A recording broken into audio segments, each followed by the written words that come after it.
the Tower of Babel. Now all the earth used the same language and the same words. And it came about, as they journeyed east, that they found a plain in the land of Shinar and settled there.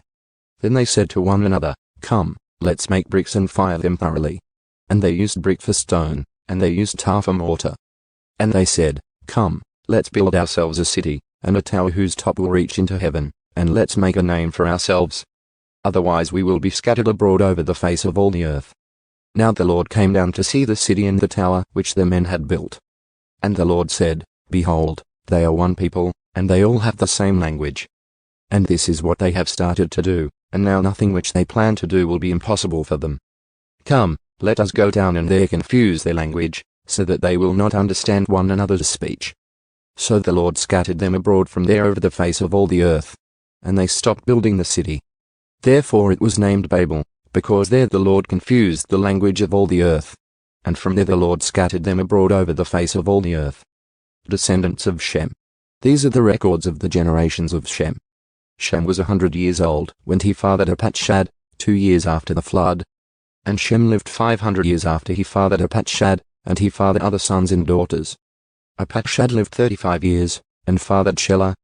And Arpachshad lived 403 years after he fathered Shelah, and he fathered other sons and daughters. Shelah lived 30 years, and fathered Ba. And Shelah lived 403 years after he fathered Ba, and he fathered other sons and daughters. Ba lived 34 years, and fathered Peleg. And Ba lived 430 years after he fathered Peleg, and he fathered other sons and daughters. Peleg lived 30 years, and fathered Reu. And Peleg lived 209 years after he fathered Reu, and he fathered other sons and daughters. Reu lived 32 years, and fathered Serug. And Reu lived 207 years after he fathered Serug, and he fathered other sons and daughters.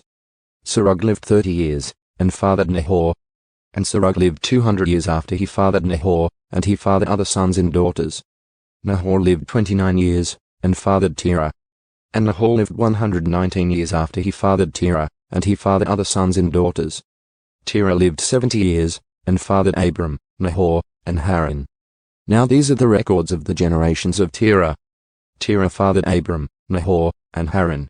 And Haran fathered Lot.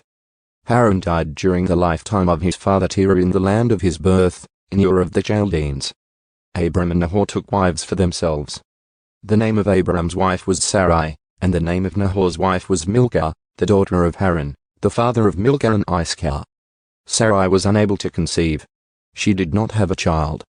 Now Terah took his son Abram, and Lot the son of Haran, his grandson, and his daughter-in-law Sarai, his son Abram's wife. And they departed together from Ur of the Chaldeans to go to the land of Canaan. And they went as far as Haran and settled there. The days of Terah were 205 years. And Terah died in Haran.